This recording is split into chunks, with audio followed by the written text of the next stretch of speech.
I'm going to speak to you today about Adam Smith's theory of value. This will be the first in a series of short talks on Smith's theory of value. In this episode, I'm going to introduce you to what a theory of value is within the context of Adam Smith, and then in future episodes, I'm going to expand on that theory. In economics, a theory of value is a theory of relative prices. A theory of value seeks to explain why it is that commodities tend to exchange for each other in particular ratios.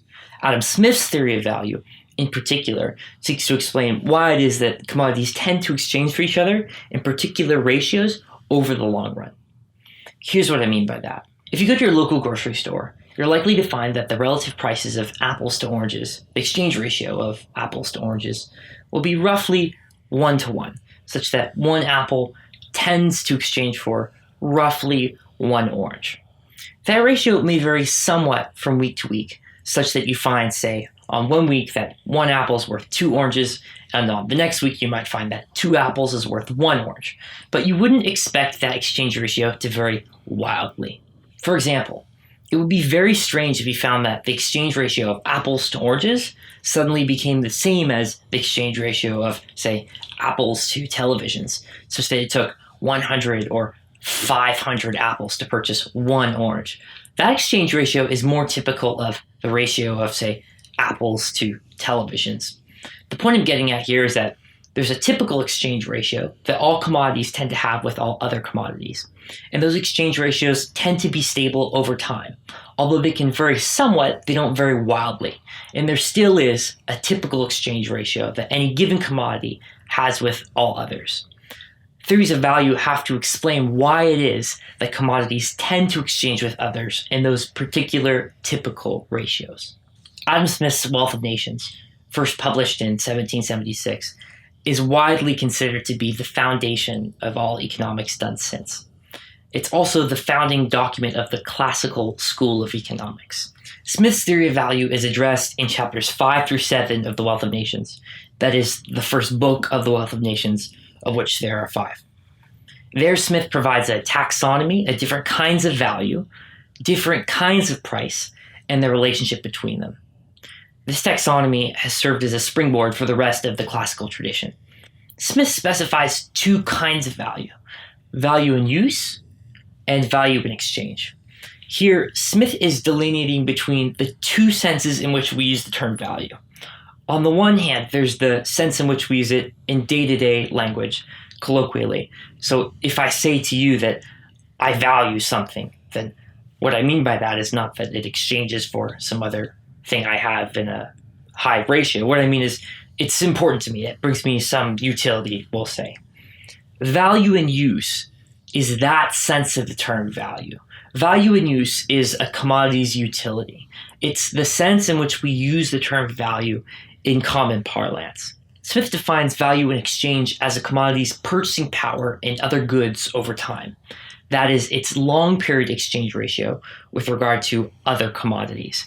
This is the sense in which economists use the term value.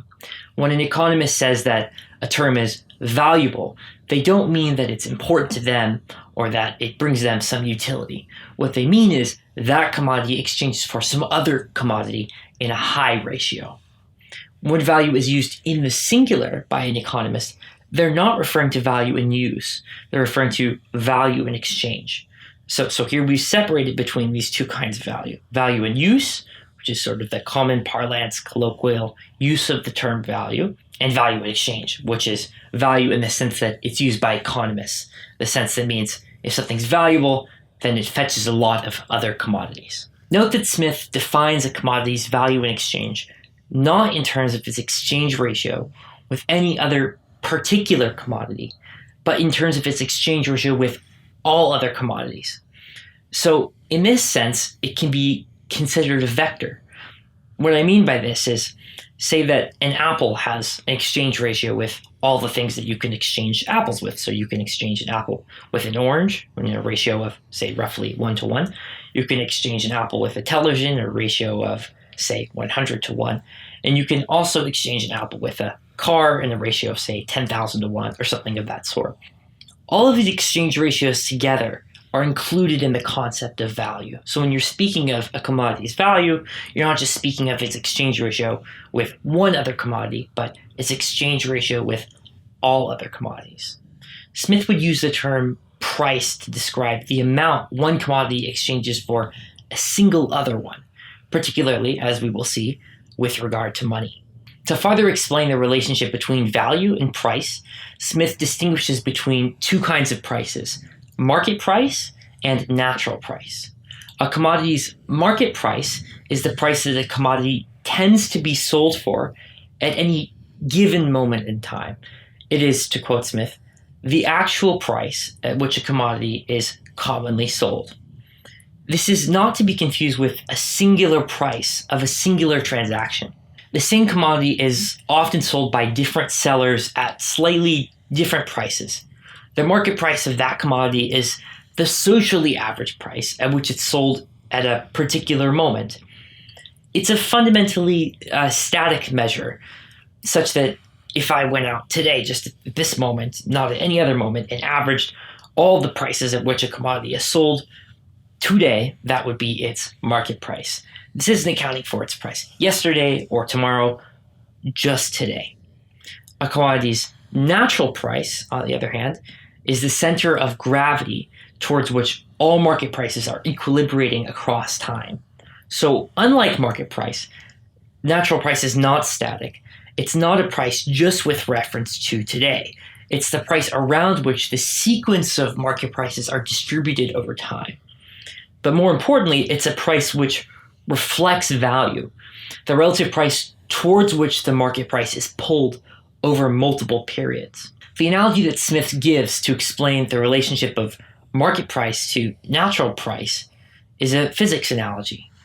He says, quote, "The market price will rise more or less above the natural price, which is the central price to which the market prices of all commodities are continually gravitating."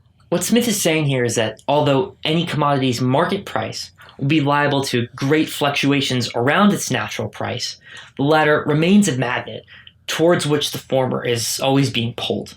Market prices do fluctuate over time from day to day, but they fluctuate around a mean. And that typical price that commodities tend to sell for over time is the natural price. What then anchors this center of gravity? Whatever entity fits the answer to this question is that which determines value. In addition to making a distinction between market prices and natural prices, Smith also distinguishes between real prices and nominal prices. Colloquially, price carries with it the connotation of an amount of currency for which a commodity exchanges. Smith denotes this kind of price as the nominal price. The nominal price of a commodity is its exchange ratio with money commodity. However, he also uses price in a different sense, defining the quantity of the necessaries and conveniences of life which are given for a commodity as its real price. Real price is not the amount of currency a commodity exchanges for, but the amount of any other given commodity it exchanges for. So, for example, the nominal price of a bushel of wheat may simultaneously have a nominal price in currency of $10 and a real price in iron of 1 pound. Both market and natural prices can be expressed in a nominal or a real form. The unique advantage of expressing price in the nominal form is it provides an easy reference point for real prices. Knowing the amount of money a commodity costs roughly indicates the exchange ratio of that commodity with regard to all others. If I told you that the real price of this coffee cup in televisions was 0.1 televisions, that wouldn't be very useful information to you.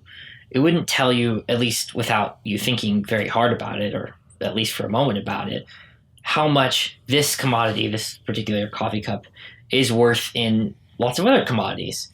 But if I told you that this coffee cup is worth $10, you can know without thinking very much at all that this coffee cup is worth 10 apples or 10 candy bars or a fifth of a pair of shoes. You get the idea. It's more useful to know the nominal price than it is to know the real price of a commodity. Natural prices expressed nominally, in particular, provide the best index of a commodity's long-run real price with regard to all other commodities. In other words, it tells you that commodity's value. So far, we've discussed the distinction between use value and exchange value, the distinction between market price and natural price, and we've discussed the distinction between nominal price and real price. Now we're going to pose the question that Smith posed, which is, what is it that determines the value of commodities? Smith begins his search for the basis of value in exchange by first considering the possibility that value in use could determine value in exchange.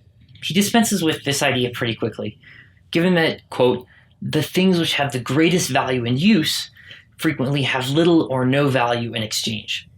And on the contrary, those which have the greatest value in exchange frequently have little or no value in use. He illustrates by comparing the relative price of water to that of diamonds, hence his famous diamond-water paradox. Quote, nothing is more useful than water, but it will purchase scarce anything. Scarce anything can be had in exchange for it. A diamond, on the contrary, has scarce any value in use, but a great quantity of other goods may frequently exchange for it. The point Smith is making here is that the usefulness of commodities isn't really a good explanation for their exchange value. If it were true that the most useful commodities exchange for others in the greatest quantities, such that the most useful commodities, the ones that brought the most utility, that were the most necessary, would exchange with other commodities in the highest quantities, if that were true, then you expect water or air, which are of course very essential, to exchange for lots of other commodities. But in fact, they don't. On the other hand, there are lots of commodities that are very expensive, that fetch lots of other commodities, that have very high exchange ratios with other commodities, that are in fact not very useful at all. The example, of course, that he's giving here is diamonds. I think now you could probably make the case that there's some usefulness for diamonds, because I think you can put them on the tips of drills. Industrial machines will use diamonds to mine out things that are very difficult to mine out because diamonds are very hard. But if I'm not mistaken, diamonds had no purpose of that sort. When Smith was around, there were no industrial machinery to put diamonds on. So there was literally no use for diamonds at all. Yet, at his time, diamonds still had a very high exchange value. They tended to exchange for other commodities in a very high ratio. For Smith, the diamond-water paradox makes it clear that the utility a commodity brings to its user cannot determine its value in exchange. The idea of utility as a basis for relative prices will come to the fore of economics a century later via the thinkers we now call the marginalists. In the meantime, though, Smith encourages us to look elsewhere for the answer to the question of value. That is, to labor, which is what we will discuss in the next episode. If you're a graduate student or a professor studying economics, particularly history of economic thought, and you have some cool ideas you'd be willing to share with me, I'd like to speak with you. You can get in contact with me by filling out the form in the description of the video version of this episode that's on YouTube. If you're an undergraduate student or a high school student and you're in need of tutoring services, I may be able to help you out with that. You can get in contact with me by filling out that same form. If you'd like to see more content like this, where I discuss topics in the history of economic thought, please consider checking out my YouTube channel. See you in the next episode.